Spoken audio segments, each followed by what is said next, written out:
नमस्कार दर्शक बंधु जय जगन्नाथ। आज हूँ सेप्टेम्बर 13 तारिख शनिवार। तेज विलंब न करी आसंतु नजर पकेबा आज दिन ओडिशा तथा देश विदेशर प्रमुख खबर गुड़िक उपरे। परवर्ती खबर अक्टोबर शेष में ओडिशा रे पड़िपारे ला निनार प्रभाव। विश्व पाणीपाग संस्थार आकलन अनुसार डिसेम्बर जाए जलवायु प्रक्रिया ला निनार सक्रियता चिंता बढ़ाई। पूर्वर ला निना प्रभाव में अक्टोबर मासरे अनेक बात्या होइथिबा नजर रही। अल्प दिन पर देशरू दक्षिण पश्चिम मौसुमी वायु अपसारण आरंभ हेब।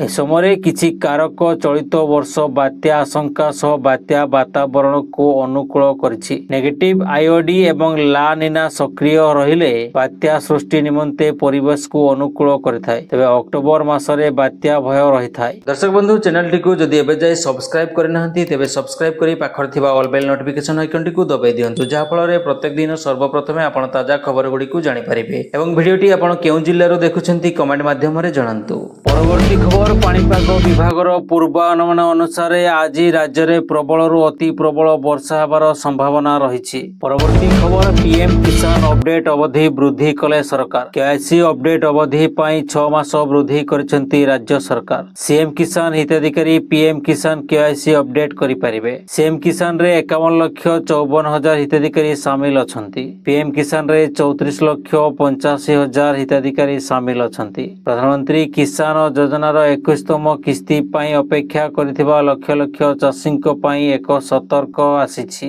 अर्थात प्रधानमंत्री किसान सम्मान निधि योजना पीएम किसान रे एक बड़ परिवर्तन करा जायछि।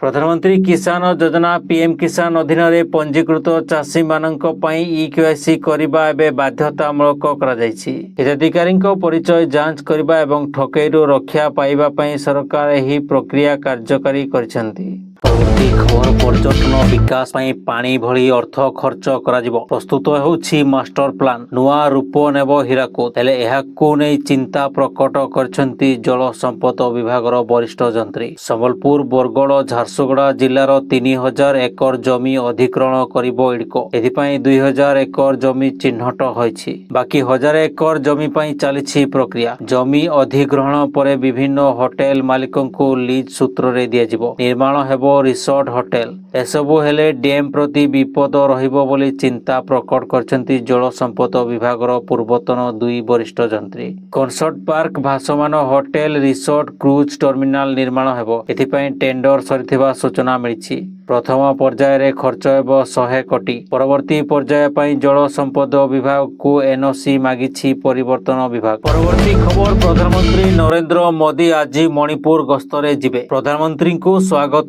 करिया पई शुक्रवार राज्य राजधानी इंफाल रे पोस्टर एवं बैनर लगा जाइथिला। अधिकारी माने कहिसंती जे प्रधानमंत्री शनिवार राज्य गस्त करिवे एवं 8000 कोटी टंकार अधिक विकास प्रकल्प लोकार्पण करिवे। प्रधानमंत्री मोदी को एही गस्त मणिपुर रे जातिगत हिंसा देखा देवार 2 वर्ष परे होछि। प्रधानमंत्री नरेंद्र मोदी सेप्टेम्बर 13 रे मणिपुर गस्त करथिले। राज्य रे दीर्घ दिन धरि चलिथिबा अशांति मध्यरे प्रधानमंत्री मोदी को एही गस्त को बहुत गुरुत्वपूर्ण बोली विवेचना करा जाउछि। प्रधानमंत्री मोदी मणिपुर चूरा चांदपुर रे तांकर गस्त आरंभ करिवे। या परे से इंफाल रो कांगोला जिबे। एठारे से सांप्रतिक अशांति जगु विस्थापित लोकंकु भेटिबे। या परे से प्रमुख रिलीफ एवं विकास प्रकल्पर शिलान्यास करिवे। परवर्ती खबर लांच नेबा समय बामरा तहसीलदार अश्विनी पंडा एवं तांको ड्राइवर विजिलेंस हातरे धरा पड़िथिबा सूचना रहिछि। सूचना अनुसार बामरा ब्लॉक सदर महकुमा स्थित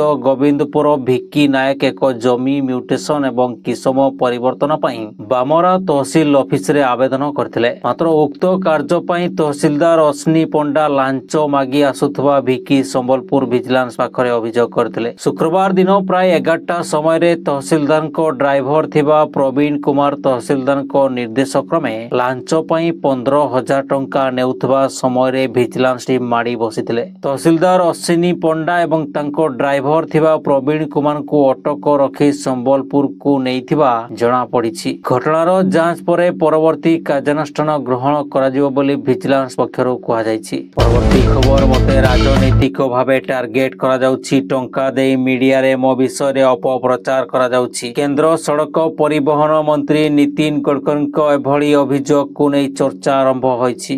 ସୋସାଇଟି ଅଫ୍ ଅଟୋମୋବାଇଲ ମ୍ୟାନୁଫ୍ୟାକ୍ଚରର ବାର୍ଷିକ ସମ୍ମିଳନୀକୁ ସମ୍ବୋଧନ କରିବା ସମୟରେ ଇଥେନଲ ବ୍ରାଣ୍ଡିଂକୁ ନେଇ କରାଯାଇଥିବା ପ୍ରଶ୍ନର ଉତ୍ତର ଦେବାକୁ ଯାଇ ଏଭଳି କହିଥିଲେ ଗଡ଼କରୀ। ସେ କହିଛନ୍ତି automobile research association of India ଭଳି ଅଟୋମୋବାଇଲ ସଂଗଠନ ପେଟ୍ରୋଲରେ ଇଥେନଲ ମିଶାଇବାକୁ ନେଇ ରିପୋର୍ଟ ଦେଇଥିଲା। ଯେଉଁଭଳି ଭାବେ ଉଦ୍ୟୋଗ କାମ କରିଛି ସେଭଳି ଭାବେ ରାଜନୀତି ମଧ୍ୟ ଏହି ସଂଗଠନ କରୁଛି। ଟଙ୍କା ଦେଇ ମୋ ବିଷୟରେ ଅଭିଯାନ ଚାଲିଛି। ଏହା କେବଳ ରାଜନୀତିକ ଟାର୍ଗେଟ। ଇଥେନଲ ମିଶ୍ରଣକୁ ନେଇ ସ୍ପଷ୍ଟ ରିପୋର୍ଟ ଥିଲେ ବି ଅଯଥା ଯୁକ୍ତି କରାଯାଉଛି। ପରବର୍ତ୍ତୀ ଖବର ବଦଳିଲା ବାଲିଯାତ୍ରାର ନାଁ। ନଭେମ୍ବର 5ରୁ ଆରମ୍ଭ ହେବାକୁ ଥିବା ବାଲିଯାତ୍ରାରେ ଚଳିତ ଥର ଏକ ବଡ଼ ପରିବର୍ତ୍ତନ କରାଯାଇଛି। ଏଥର ବାଲିଯାତ୍ରା ନାମ ବଦଳାଇବାକୁ ନିଷ୍ପତ୍ତି ନିଆଯାଇଛି।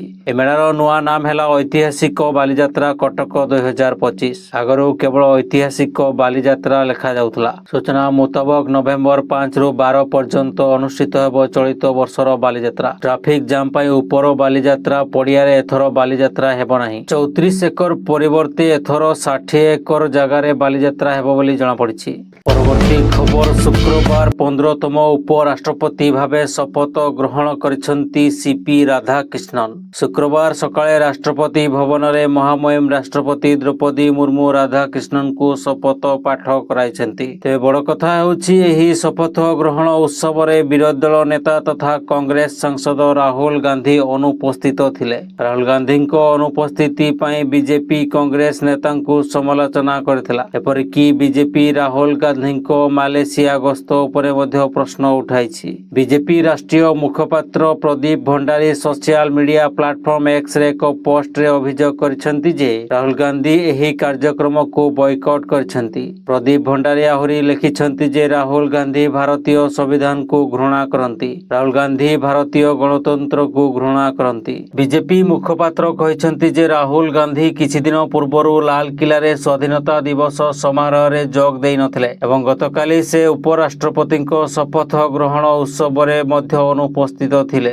ପରବର୍ତ୍ତୀ ଖବର ବିଜୁ ଜନତା ଦଳ ବିରୋଧରେ କାର୍ଯ୍ୟାନୁଷ୍ଠାନ ନିଅ। ଦଳର ପଞ୍ଜୀକରଣ ରଦ୍ଦ କର। କିଛି ଏଭଳି କହି ବିଜୁ ଜନତା ଦଳ ଉପରେ ଦୋଷ ଲଦିଛି ମହାରାଷ୍ଟ୍ରର ଉଦ୍ଧବ ଠାକରେଙ୍କ ଶିବସେନା। ଅବଶ୍ୟ କେବଳ ବିଜେଡି ନୁହେଁ ବରଂ ଅନ୍ୟ ଦଳ ବିଆରଏସ୍ ଉପରେ ବି କାର୍ଯ୍ୟାନୁଷ୍ଠାନ ନେବାକୁ ଉଦ୍ଧବଙ୍କ ଦଳ ଦାବି କରିଛି। ବାସ୍ତବରେ ଶିବସେନା ରାଷ୍ଟ୍ରପତି ଓ ଉପରାଷ୍ଟ୍ରପତି ନିର୍ବାଚନରେ ବାଧ୍ୟତାମୂଳକ ଭୋଟ ଦେବାକୁ ଦାବି କରିଛି। ଉଦ୍ଧବଙ୍କ ନେତୃତ୍ୱାଧୀନ ଦଳ କହିଛି ଯେ ଏହି ଶୀର୍ଷ ସାମ୍ବିଧାନିକ ପଦବୀ ପାଇଁ ଭୋଟ ଦେବାରୁ ଦୂରେଇ ରହିବାରେ ସମ୍ପୃକ୍ତ ରାଜନୈତିକ ଦଳଗୁଡ଼ିକର ପଞ୍ଜୀକରଣ ବାତିଲ କରାଯିବା ଉଚିତ। ଦଳ ଏହାର ମୁଖପତ୍ର ସାମ୍ନାରେ ଏକ ସାମ୍ବାଦିକୀୟରେ ଯୁକ୍ତି ଦେଇଛି ଯେ ଭୋଟ ଦେବାରୁ ଦୂରେଇ ରହିବା ଅସାମ୍ବିଧାନିକ। ପରବର୍ତ୍ତୀ ଖବର ଓଡ଼ିଶାର ଜୀବନରେଖା ମହାନଦୀକୁ ନେଇ ମାଷ୍ଟର ପ୍ଲାନ ପ୍ରସ୍ତୁତ କରିଛନ୍ତି ମୋହନ ସରକାର। ଜରାଜୀର୍ଣ୍ଣ ଦୂଷିତ ହୋଇ ପଡ଼ି ରହିଛି ମହାନଦୀ ତଟ। ସୌନ୍ଦର୍ଯ୍ୟୀକରଣ ପାଇଁ 240 କୋଟି ଟଙ୍କା ଖର୍ଚ୍ଚ କରିବେ ସରକାର। 3 ବର୍ଷ ପରେ ଆଖି ଝଲସାଇ ଦେବ ମହାନଦୀର ତଟ। ବହୁ ପ୍ରତୀକ୍ଷିତ ମହାନଦୀ ନଦୀ ତଟ ବିକାଶ ଯୋଜନାରେ ମୋହର ମାରିଛନ୍ତି ମୁଖ୍ୟମନ୍ତ୍ରୀ ମୋହନ ଚରଣ ମାଝୀ। ଆଗାମୀ 3 ବର୍ଷରେ ବଦଳିଯିବ ମହାନଦୀ ନଦୀ ତଟର କାୟାକଳ୍ପ।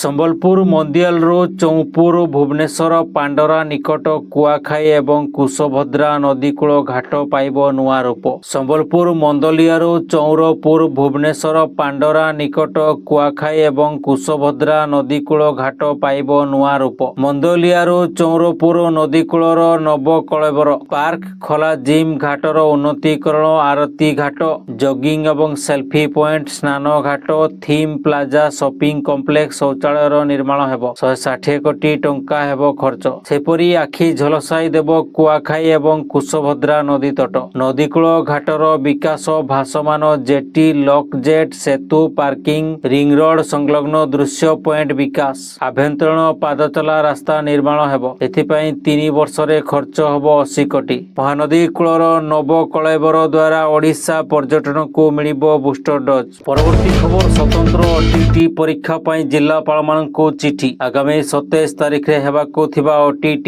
ପରୀକ୍ଷା ପରିଚାଳନାର ତଦାରଖ ଏବଂ ଆଇନ ଶୃଙ୍ଖଳା ରକ୍ଷା ପାଇଁ ସହଯୋଗ କରିବାକୁ ଜିଲ୍ଲାପାଳମାନଙ୍କୁ ନିବେଦନ କରି ଚିଠି ଲେଖିଛନ୍ତି ବୋର୍ଡ ସମ୍ପାଦକ। ବୋର୍ଡକୁ ପଠାଯିବା ପର୍ଯ୍ୟନ୍ତ ଗୋପନୀୟ ଜିନିଷ ଗୁଡ଼ିକ ପରୀକ୍ଷା କେନ୍ଦ୍ରରେ ସୁରକ୍ଷିତ ଭାବେ ରଖିବା ପାଇଁ ଜିଲ୍ଲା ଶିକ୍ଷା ଅଧିକାରୀଙ୍କୁ ନିର୍ଦ୍ଦେଶ ଦେବାକୁ ଜିଲ୍ଲାପାଳଙ୍କୁ ଅନୁରୋଧ କରିଛନ୍ତି ସମ୍ପାଦକ। ଏଥିସହ କ୍ଷେତ୍ର କର୍ମଚାରୀଙ୍କୁ ସହଯୋଗ ପାଇଁ ନିର୍ଦ୍ଦେଶ ଦେବାକୁ ଚିଠିରେ ନିବେଦନ କରାଯାଇଛି।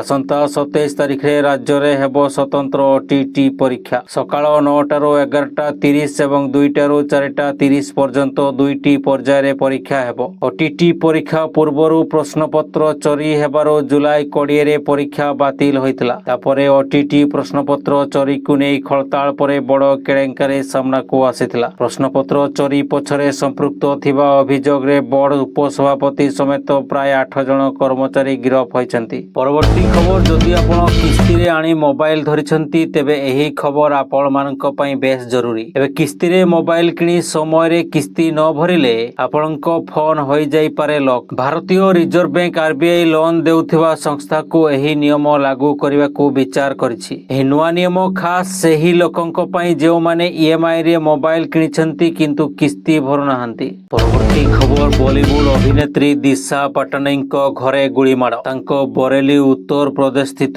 ଘରେ ବିଳମ୍ବିତ ରାତିରେ ଗୁଳିମାଡ଼ କରାଯାଇଛି। ଏହାର ଦାୟିତ୍ୱ ରୋହିତ ଗୋଦାରା ଏବଂ ଗୋଲ୍ଡି ବୋରାର ଆତଙ୍କବାଦୀ ଗୋଷ୍ଠୀ ନେଇଛନ୍ତି। ପ୍ରାରମ୍ଭିକ ସୂଚନା ଅନୁଯାୟୀ ଏଥିରେ କେହି ଆହତ ହୋଇନାହାନ୍ତି। ଏକ ସୋସିଆଲ ମିଡିଆ ପୋଷ୍ଟରେ ଆତଙ୍କବାଦୀ ଗୋଷ୍ଠୀ ଆକ୍ରମଣର ଦାୟିତ୍ୱ ନେଇଛନ୍ତି, ଯାହା ବେଶ ଭାଇରାଲ ହେଉଛି। ପୋଷ୍ଟରେ କୁହାଯାଇଛି ଯେ ସେ ଆମର ପୂଜ୍ୟ ସନ୍ତମାନଙ୍କ ପ୍ରେମାନନ୍ଦ ଜୀ ମହାରାଜ ଏବଂ ଅନିରୁଦ୍ଧାଚାର୍ଯ୍ୟ ଜୀ ମହାରାଜର ଅପମାନ କରିଛନ୍ତି। ସେ ଆମର ସନାତନ ଧର୍ମକୁ ତଳକୁ ଦେଖାଇବାକୁ ଚେଷ୍ଟା କରିଛନ୍ତି।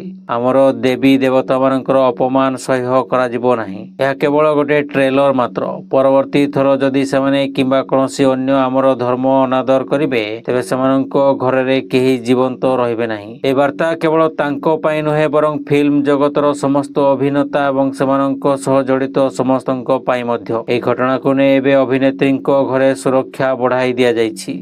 SP କହିଛନ୍ତି ଯେ ତଦନ୍ତ କ୍ରାଇମବ୍ରାଞ୍ଚକୁ ଦିଆଯାଇଛି ଏବଂ CCTV ଫୁଟେଜ ଦେଖାଯାଉଛି। ଏହି ଘଟଣା ଫିଲ୍ମ ଜଗତରେ ଭୟର ବାତାବରଣ ସୃଷ୍ଟି କରିଛି ଏବଂ ପୋଲିସ ଗଭୀର ତଦନ୍ତ କରୁଛି। ପରବର୍ତ୍ତୀ ଖବର, ଅର୍ଚ୍ଚନା ନାଗଙ୍କ ଘରେ ପ୍ରବର୍ତ୍ତନ ନିର୍ଦ୍ଦେଶାଳୟ ଟିମ୍ ପହଞ୍ଚିଛି। 2022 ଅର୍ଥ କାରବାର ମାମଲାରେ EDର ଛାନଭିନ ଚାଲିଛି। ପୂର୍ବରୁ ଘର ଛାଡ଼ି ଯିବା ପାଇଁ ED ନିର୍ଦ୍ଦେଶ ଦେଇଥିବା ବେଳେ ଅର୍ଚ୍ଚନା ନାଗ ED ନିର୍ଦ୍ଦେଶ ଅବମାନନା କରିବା ସୂଚନା ମିଳିଛି। ଏହି ଅବମାନନା ପରେ ED ଘର ସିଜ୍ କରିପାରେ। ପରବର୍ତ୍ତୀ ଖବର, ଗତ ଜୁଲାଇ ମାସରେ କନ୍ଧମାଳ ଜିଲ୍ଲା ତୁମୁଡି ବନ୍ଧ ବ୍ଲକରେ ଥିବା ସରକାରୀ ଆବାସିକ ବାଳିକା ଉଚ୍ଚ ବିଦ୍ୟାଳୟର 2 ଜଣ ଛାତ୍ରୀ ଗର୍ଭବତୀ ହୋଇଥିଲେ। ଗ୍ରୀଷ୍ମ ଛୁଟି ସାରି ସ୍କୁଲକୁ ଫେରିବା ପରେ ଏକଥା ଜଣାପଡ଼ିଥିଲା। ଜିଲ୍ଲା ଅନୁସୂଚିତ ଜାତି ଉନ୍ନୟନ ବିଭାଗ ପରିଚାଳିତ ରାଙ୍ଗାପୁର ସରକାରୀ ବାଳିକା ଉଚ୍ଚ ବିଦ୍ୟାଳୟରେ ମଧ୍ୟ ଜଣେ ନାବାଳିକା ଗର୍ଭବତୀ ହୋଇ ଡାକ୍ତରଖାନାରେ ଆସିଥିଲେ। ରାୟଗଡ଼ା ଜିଲ୍ଲାର ଆବାସିକ ବିଦ୍ୟାଳୟରେ ବି କିଶୋରୀ ଗର୍ଭବତୀ ହେବା ଅନେକବାର ସାମ୍ନାକୁ ଆସିଛି। କେବଳ ଏହି 2 ଜିଲ୍ଲା ନୁହେଁ, ରାଜ୍ୟରେ ବଢ଼ି ଚାଲିଛି କିଶୋରୀ ମାତୃତ୍ୱ। ଜାତୀୟ ପରିବାର ସ୍ୱାସ୍ଥ୍ୟ ସର୍ଭେ NHFSର 5ରେ ଏହି ପ୍ରସଙ୍ଗ ଚିନ୍ତା ବଢ଼ାଇଛି। ତେବେ କେଉଁ କେଉଁ କାରଣ ପାଇଁ କିଶୋରୀ ମାତୃତ୍ୱ ବଢ଼ୁଛି ସେ ନେଇ ସମୀକ୍ଷା କରିଛି ସ୍ୱେଚ୍ଛାସେବୀ ଅନୁଷ୍ଠାନ ଆକ୍ସନ ଏଡ୍। ରାଜ୍ୟରେ ବଢ଼ୁଥିବା କିଶୋରୀ ମାତୃତ୍ୱ ଘଟଣାରେ ସମୀକ୍ଷା ସମୟରେ ଜଣାପଡ଼ିଛି ଯେ 15ରୁ 19 ବର୍ଷ ବୟସରେ କିଶୋରୀ ଗର୍ଭବତୀ ସଂଖ୍ୟା ବଢ଼ିଛି। ସହରରେ 6.1% ଏବଂ ଗ୍ରାମାଞ୍ଚଳରେ 7.9% କିଶୋରୀ ମା ହୋଇଛନ୍ତି। ଜାତୀୟ ହାରଠାରୁ ଓଡ଼ିଶା ହାର ଅଧିକ ଥିବାରୁ ଚିନ୍ତା ବଢ଼ିଛି। ସ୍ୱଇଚ୍ଛାରେ କିଶୋରୀମାନେ ପ୍ରେମ ବିବାହ କରିବା, ଦାରିଦ୍ର୍ୟ ଯୋଗୁଁ ଅଳ୍ପ ବୟସରେ ଝିଅକୁ ବାହା ଦେବାରୁ ଗର୍ଭବତୀ ହେଉଛନ୍ତି କିଶୋରୀ। ନିରକ୍ଷରତା ଏବଂ ସଚେତନତା ଅଭାବରୁ ମଧ୍ୟ ଅନେକ କିଶୋରୀ ଗର୍ଭବତୀ ହେଉଥିବା କିଶୋରୀ ଗର୍ଭବତୀମାନେ ମମତା ଯୋଜନାର ସୁବିଧା ପାଇବାକୁ ଇଚ୍ଛା କରିବାରୁ କିଶୋରୀ ମାତୃତ୍ୱ ବଢ଼ି ଚାଲିଛି ଜଣାପଡ଼ିଥିଲା। ତେବେ ମୟୂରଭଞ୍ଜ ଏବଂ ବୌଦ୍ଧରେ କିଶୋରୀ ମାତୃତ୍ୱ ଅଧିକ ରହିଛି।